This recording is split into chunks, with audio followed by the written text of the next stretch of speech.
Right, this is a good question, and I'm more than happy to answer it because my whiskey collection changes quite a lot. I do drink a reasonable amount of whiskey, but I also do have quite a few bottles with just a little bit left. So this is one of my whiskey cupboards. Some of this you'll recognize. I apologize for the dark lighting, it's an old building. So there's a few in there that you'll definitely recognize, and I know at least two, maybe three that you won't. So I'm going to go and raid the other cupboards, and I'm going to display them on a new bit of furniture that I'm going to basically have as my whiskey display case. So I'll do that as a time lapse, and then I shall talk through what I've got.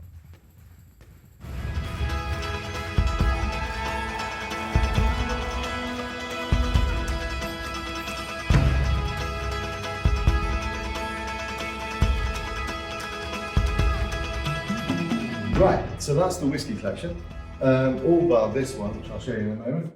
There are a few special ones in there. There's at least three that I know I've never shown on the channel before, and I'll talk about those. And I'll also talk about a couple of others that I consider worth keeping, and I am keeping. So what's in the box? This is probably my most sentimental whiskey, my favourite whiskey as a result of that. Basically, my wife bought me this for Christmas 2012. It was a 5-year-old whiskey, and she had the label made, and as you can see, the name. It's a cask strength whiskey, so it was 66.8. There is literally just the dregs left of that.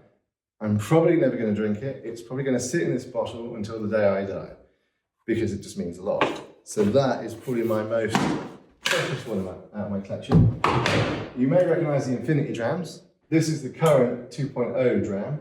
And this is what was left of the original Infinity Dram that started this whole whiskey journey off on TikTok.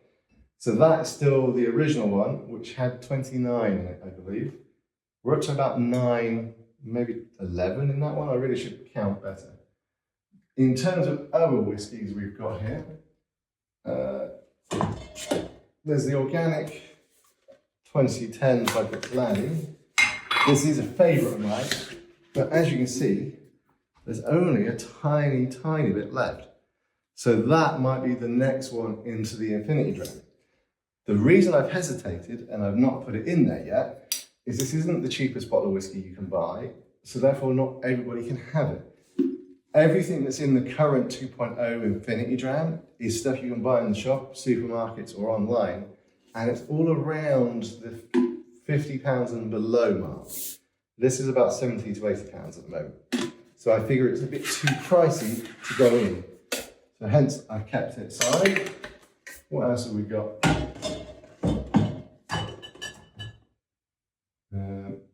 Next one I was going to pick out, one you haven't seen on the channel, mainly because it's a Ben Bracken. Anybody outside of the UK, Ben Bracken is like a supermarket's own whiskey.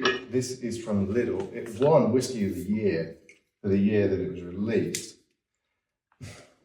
It's one of those ones I tried it because of the hype around it. I've drunk a decent amount of it to give it a go, but I haven't touched it in about 3 years. So that should tell you what I actually think about it, really. But it is cheap. I think it was like £16. It was really cheap, and they still do it. So there's that one.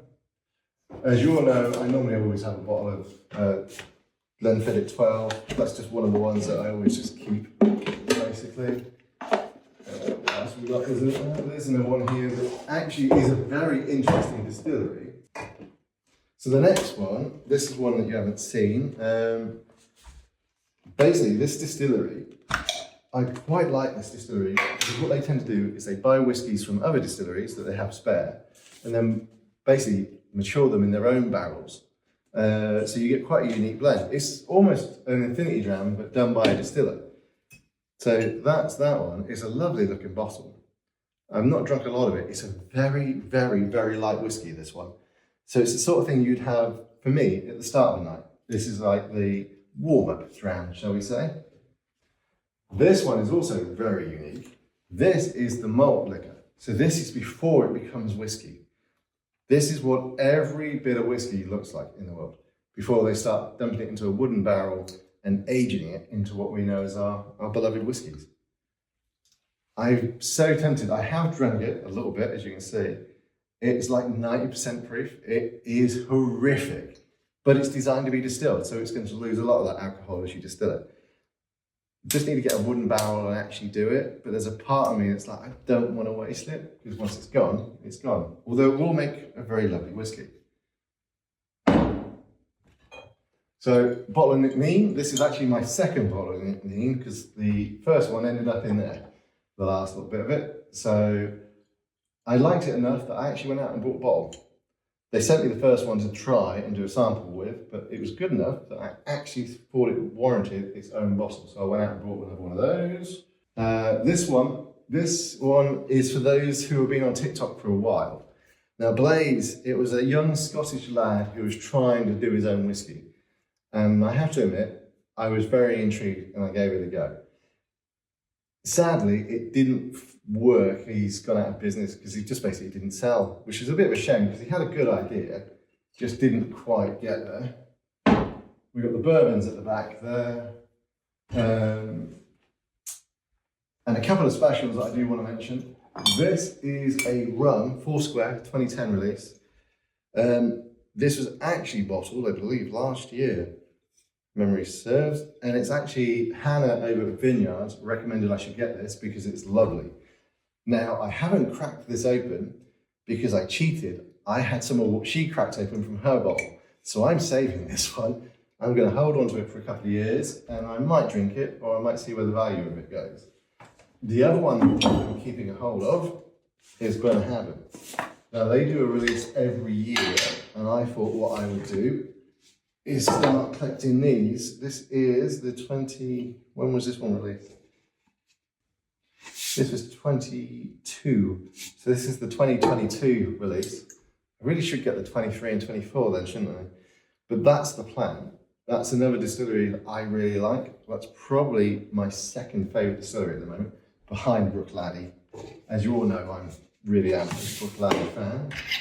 And that, I've got a couple of bottles here. You've seen the 2010, the organic, the Optimal. This is the 13.1. I believe they're on 15.1 now, or they're about to release 15.1, so I'm definitely behind. But it's just a lovely bottle. Another one, as this is talking about peated whiskies, because obviously the Optimal is very peated. The Croix. This is the aged 10-year-old in sherry oak. That's interesting because it's got that Lefroy sort of aroma where it's very medicinal, but it's got a nice hint of sherry on the back, so it takes a lot of the smokiness out of it. My brother-in-law bought me this, so it's been a very lovely bottle. It's one I tend to share when he comes down, so we haven't had a lot of time with it, but we will before long, I'm sure. Thinking about rums, this is a bottle of Diplomaticus. I always have a bottle of this. In fact, I'm almost gone through that one. I need to get another bottle. There's a few whiskies I tend to always, or rums in this case, that I always have in. So there's normally always a bottle of this, always a bottle of Classic, from Brookladdy, always, as I said before, the Glenfiddich 12. There's normally a Bushmills, which this is the Bushmills 10. The one I'm going to get next will be the Bushmills Black, and that's the one I'm probably going to keep in as my staple. So they're like the three whiskies and a rum that I always have. So that's that is actually my entire collection at the moment. I hope that answered the question.